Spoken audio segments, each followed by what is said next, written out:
Hey, what's good? Not every fighter is gonna be an all-time great. Not every fighter is gonna be enshrined in the Hall of Fame. Not every fighter is gonna be mentioned among the greatest of their eras. Not every fighter is gonna be talked about as the greatest that ever laced up the gloves. Not every fighter is going to be stacking millions, getting the attention of the media, and being compared to Sugar Ray Robinson and Muhammad Ali. But that does not make these fighters bad fighters. It does not make them bums. And it does not mean that they should be disrespected. It does not mean that they should be called jobbers just because they lose to the best fighters of their generation, just because they have a few losses on their records. Does not mean they shouldn't be remembered.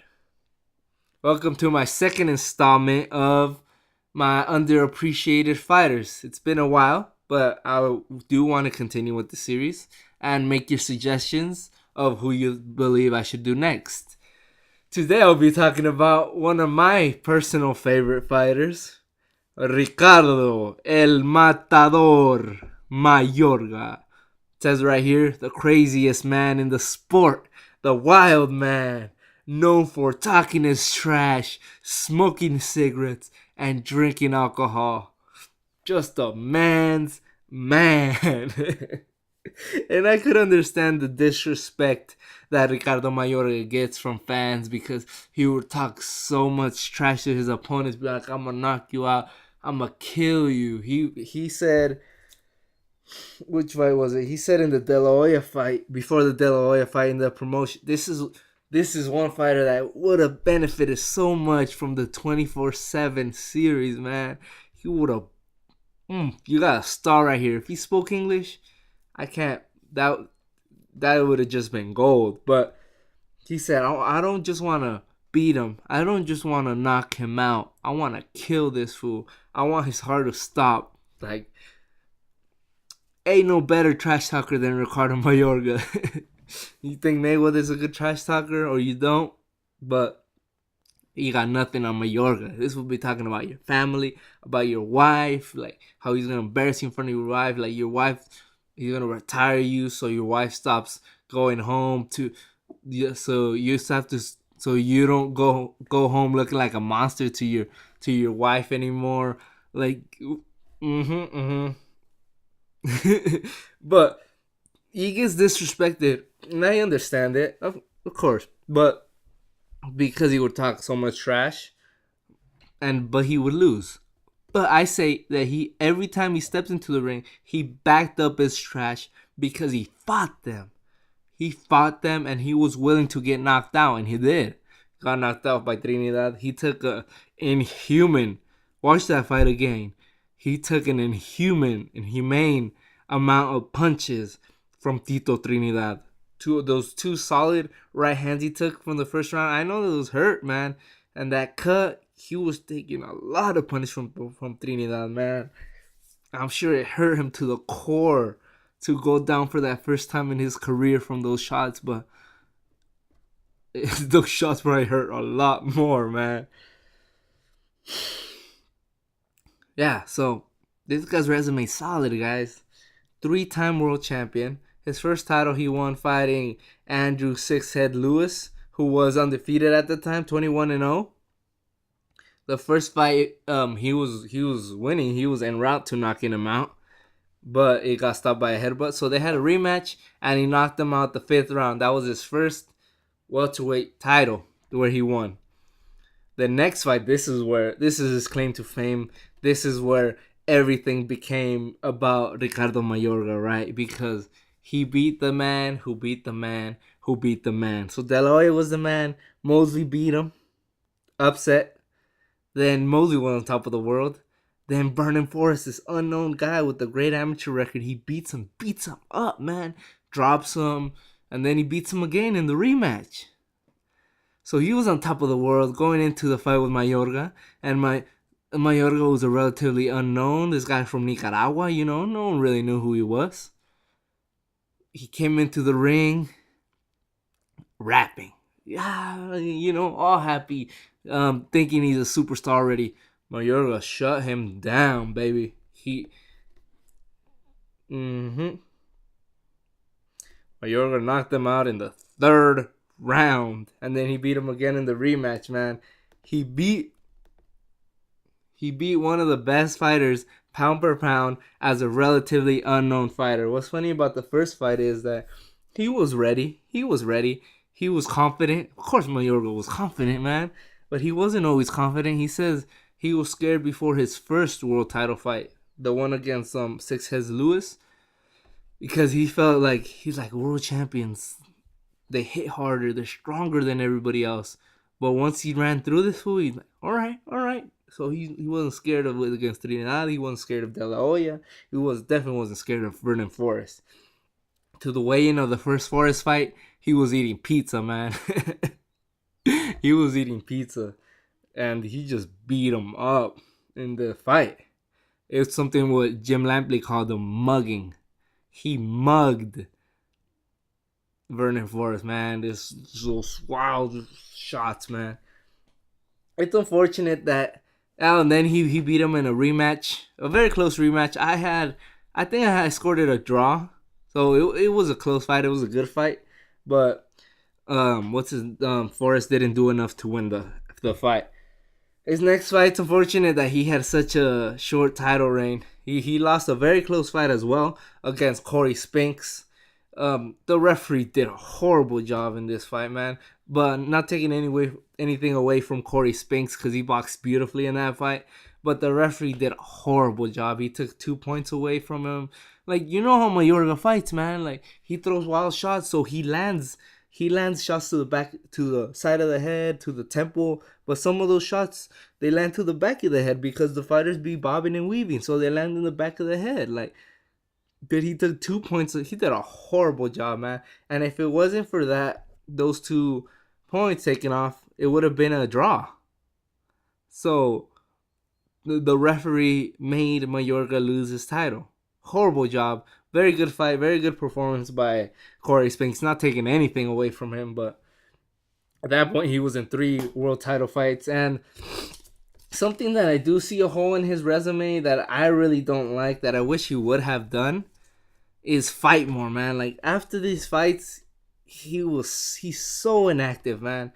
I wish he was so much more active because he was so fun. He was so much fun to watch. His promotion, his fights, everything about him was cool. He was a cool cat. That's how I describe Mayorga, man. As a cool cat. I talk about him all day, man. Smokes cigarettes, talks trash, drinks beer. Just a representation of machismo, man. The biggest representation of machismo in the sport of boxing since Roberto Duran stepped into the ring, man. Just personified. And he's Central American as well, man. That's what you do. Like in Latin America or, the Spanish-speaking countries, it's about machismo, man. ¿Quién es más hombre? Who's more man? And what he was saying, yo soy de donde las mujeres paren a los hombres. I'm from where the women give birth to men. So this guy fought like a man. He talked like he was a man. And they had to respect him, man. Because he showed no utter respect for his opponent. Not in the ring, not outside of the ring. Not until after the ring. After the fight, I mean. But I just wish he wasn't so inactive. But his big fight was against Trinidad. And who do you call when your fighter needs to build himself back up after a devastating loss? Ricardo Mayorga. And maybe you didn't know this, probably you did, but Bernard Hopkins knocked out Trinidad, his first ever loss. But Mayorga wasn't his very next. He fought some other guy.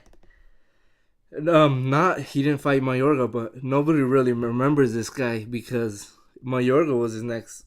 Pretty much Mayorga was the next fight. He fought Bernard Hopkins in 2001, and then he fought Hassan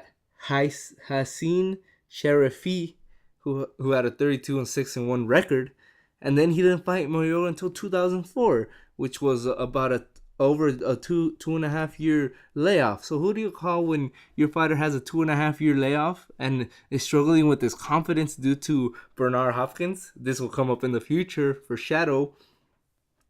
You call Ricardo Mayorga. You call a guy who could fight, man. You call a fight who's gonna promote, who's gonna talk trash. You call Mayorga. And like I said, he took an inhumane amount of punishment. But this is another fight where he stepped up. He stepped up to middleweight. It was his first fight at middleweight.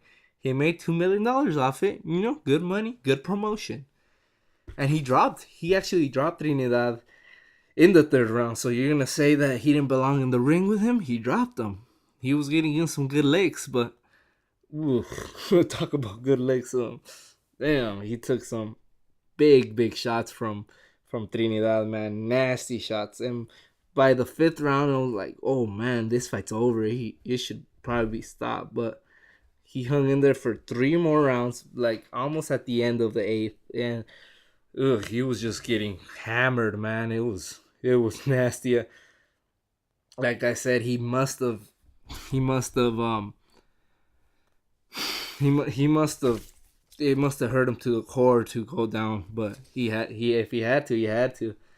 Next big fight was against De La Hoya, who, I mean, he made money, but with every Don King fighter, he robbed them. He made $2.5 million, of which he says he only got 300 rand.